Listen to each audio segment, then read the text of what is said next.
Coming up on NBA Today with Giannis back in the lineup. Let's check in on Milwaukee. After last night's 27-point beatdown to Boston, we've got a live report from Cream City. Plus, there's a new leader atop the Rookie of the Year odds. Can Khan hold on when Cooper returns to action? We preview Mavs Hornets for you. And count them, we got 40 days left in the regular season, so injury updates, storylines, and what to watch in the final push. NBA Today starts right now. We begin our show with Giannis making his long-awaited return after his 15-game absence. He was out with that calf injury. It's the second one of the season. He was hosting the Boston Celtics last night. So here with Ramona Shelburne, Tim McMahon. Let's get straight to the action here. Giannis imposing his will early here, Tim.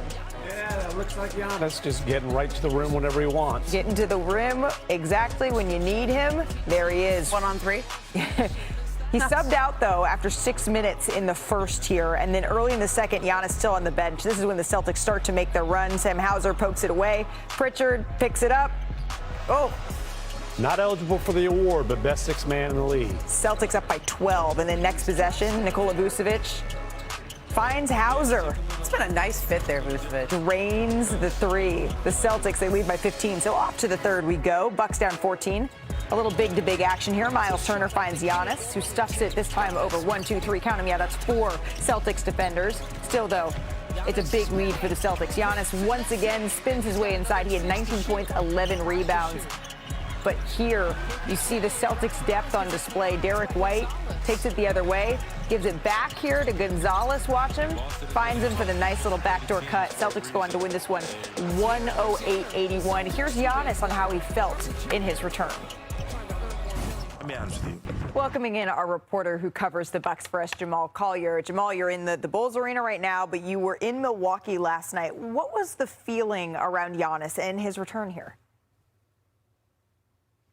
Well, Malika, excitement for the Bucks to have him back on the court. Sure. The first time since the trade deadline. He's still in Milwaukee, but also optimism. I mean, this was coming off a stretch where the Bucks had one of their best stretches of the season. They had won 8 of 11 at some point in February. Doc Rivers said before the game that, they felt like they had turned a corner and found out how to play without Giannis. And this is a team that still is trying to chase a play-in spot in the Eastern Conference, and they're excited to get Giannis back into that mix. Giannis wasn't really ready to get into all that, as you heard after the game. He was just excited to be back on the floor after so much missed time with injuries. He's not used to that. He was kind of almost reckoning with his own basketball mortality. He's a guy who you tell him 4 weeks, right? He's going to be out. He's back in 2 weeks. And he thought it was going to be the same with this calf injury. And that's just not been the case. It's continued to recur and really robbed him of 29 games, the most missed time he's had at any point at his career for a season. So he was happy to be back on the floor, wasn't worried about how this Bucks season was going to end, but just to get back, get into rhythm, and to finally be able to play basketball again. Yeah, it was sort of an interesting contrast, though, Jamal. You were there listening to these players. I wasn't. But to hear Giannis say that he didn't really want to go down that road, he wanted to just focus on the fact that he was back. But then you have someone like Bobby Portis, his teammate, saying that after years of competing for a championship, to just be trying to talk about competing for a play-in, he said it felt kind of off to him. And that seems to be the story of what's happening here in Milwaukee. Jamal, we appreciate it. Thank you so very much for the time. We did only have 4 games across the association last night, but why don't we just get out and run? This is more of a sprint coast to coast. We're going to start in D.C. That's where the Rockets beat the Wizards 123-118. Houston's big three, KD, Şengün, Amen Thompson. They combined for 84 points here, Tim. What are the Rockets' points of emphasis in the last stretch of the season? Look, this is a team that's really been struggling offensively for much of the season. They decided not to go after a point guard in the trade market, in the buyout market. They are banking on the growth of Amen Thompson and Reed Shepherd. And what a cool moment that we saw KD coaching up some of the young Wizards after the game. From east to west, that's what Darius Garland did, where he made his debut for the Clippers in a comeback win against the Warriors. Ramona, what does this win mean for L.A.? Well, they got a lot of optimism. They played well, surprisingly well, after their trades of Ivica Zubac and James Harden. But Garland took a little while to get going, but they found it in the second half, and they rallied from a big deficit here in this game to beat the Golden State Warriors, who are now falling in that win. And it seems like, Kawhi Leonard is trying to lead the charge for this team. We did have the game of the night, though, between Jamal Murray and Keontae George. They duked it out here in Utah. So picking things up late in the fourth here, Jamal Murray spins, gets that one to go, executing late, knocking down the jumper. The Nuggets take a 1-point lead. 2:20 left. Murray loses the ball, Watch Kyle Filipowski here. Picks it up full court heave to Keontae George, who throws it down. So now it's the Jazz playing that tune up by 4. A few possessions later, all knotted. Keontae George finishes that layup inside, plus the foul. It's his second game back after missing a couple of weeks with that injury. And he finished with 36 points. Next Nuggets possession here, Murray, that cold mid-range jumper. He has 43 points now, Nuggets down 1. And then Jamal working again in the final seconds here. Can't get that one to go, but a foul would be called on the jumper.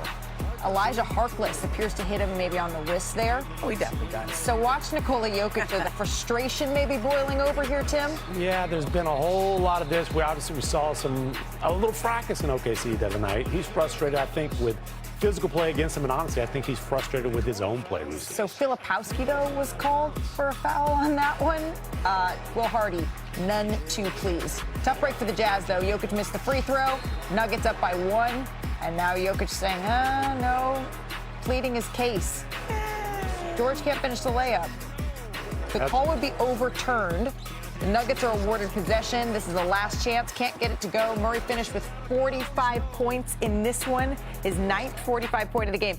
I don't know, though. That was a tight one there for the Denver Nuggets. They did improve to 10-0 when Jamal Murray scores 40 points in his regular season career. It's the 4th time scoring 40 this season. That's twice as many as any other year in his career. But they needed every one of those points to beat the Utah Jazz. Tim, you've spent a lot of time here with the Denver Nuggets, and they've been facing a ton of injuries, and they're really piling up, especially at the wing position. Aaron Gordon, Cam Johnson, Peyton Watson is out as well. How confident are they that they still have time to put this thing together? Well, they're hoping to get 20, maybe 15 games with that group together going into the playoffs. They are confident that they can be a real threat in the Western Conference if they get healthy, but it is a big if. They're expecting to get Peyton Watson and Aaron Gordon back soon.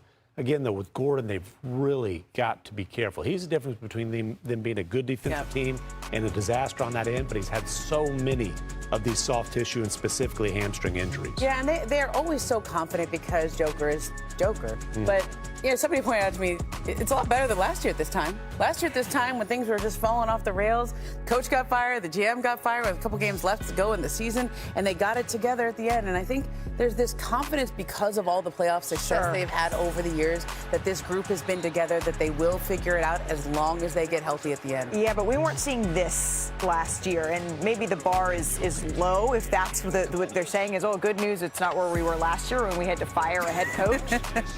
But the frustration, it seems like, and you can see it in the video, Tim, that's not usually what we're accustomed to from Nikola Aaron Gordon's his protector, though. Like, somebody was messing with Joker like that. Gordon, I thought it was his brothers. Well, a little bit of that too. But listen, Joker and David Adelman addressed this after the game in OKC, and basically said he thinks a lot of his frustrations coming from the way that the whistle works, right? The game is officiated differently on the perimeter than it is in the paint, where Joker takes as much beating as anybody in the league. Now, Joker also dishes out a lot. Yeah. I think you saw that there. I think, if you ask OKC, they're like, hey, a lot of that wrestling, he's an issue. And again, I'm not a psychologist. Joker would never admit this. I think a lot of Joker's frustration is he's not himself. He missed that time with the knee. The wrist, whether he admits it or not, is bothering him. I mean, he was seen during All-Star Weekend with a brace on that wrist, right? This is his shooting wrist. His efficiency is way down. This is not the normal, historically dominant version of Nikola Jokic we're used to seeing. And from my understanding, chatting with folks around the Nuggets, this isn't an injury. This is an injury he's going to have to continue to manage. It's something that he's been dealing with for some time, and it's something that he's going to have to continue to deal with even years, even as they try to make this playoff run. The Nuggets, they're trying to put the pieces together. We will certainly be keeping an eye on that. But we turn now to a developing story. NBA veteran Terry Rozier, former NBA player and coach Damon Jones, and